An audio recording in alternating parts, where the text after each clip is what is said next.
નમસ્કાર મિત્રો, સ્વાગત છે તમારું અમારી YouTube channel Gujarat jobs and ન્યૂઝમાં. મિત્રો, સરકારી કર્મચારીઓ માટે રાજ્ય સરકાર દ્વારા મોટો નિર્ણય લેવામાં આવી રહ્યો છે. સહાયમાં પણ મોટો વધારો કર્યો છે.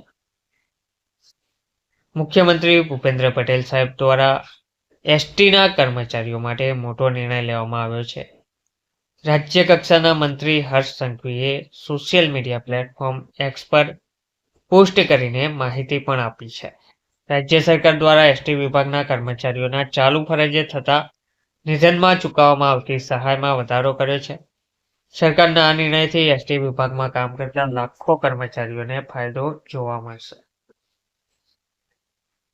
રાજ્ય સરકારે ચાલુ ફરજ દરમિયાન નિધન પામતા કર્મચારીઓના પરિવારજનોને ચૂકવવામાં આવતી સહાયમાં મોટો વધારો કર્યો છે.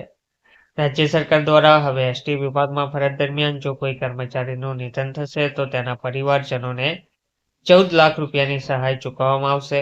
આ બાબતે ટૂંક સમયમાં વિગતવાર આદેશ પણ જાહેર કરવામાં આવશે. હર્ષ સંઘવીએ માહિતી પણ આપી હતી. વાહન વ્યવહાર મંત્રી હર્ષ સંઘવીએ લખ્યું છે કે રાજ્યના સંવેદનશીલ માનનીય મુખ્યમંત્રી ભૂપેન્દ્ર પટેલ દ્વારા એસટી નિગમના કર્મચારીઓના પરિવારજનો માટે વધુ એક સંવેદનશીલ નિર્ણય લેવામાં આવેલ છે. નિગમના કર્મચારીના ચાલુ ફરજે અવસાનના કિસ્સામાં તેઓના સ્વજનોને હાલ ચૂકવતા આર્થિક પેકેજમાં રૂપિયા 8 થી 10 લાખ જેટલો વધારો કરીને તેઓને રાજ્ય સરકારના કર્મચારીઓને ચૂકવતા પેકેજ જેટલું એટલે કે રૂપિયા 14 લાખ આપવાનો નિર્ણય લેવામાં આવેલ છે. આ બાબત ટૂંક સમયમાં વિગતવાર આદેશો સાથે જારી પણ કરવામાં આવશે. હર્ષ સંઘવી દ્વારા આ અંગે ટ્વીટ કરીને માહિતી પણ આપવામાં આવી છે.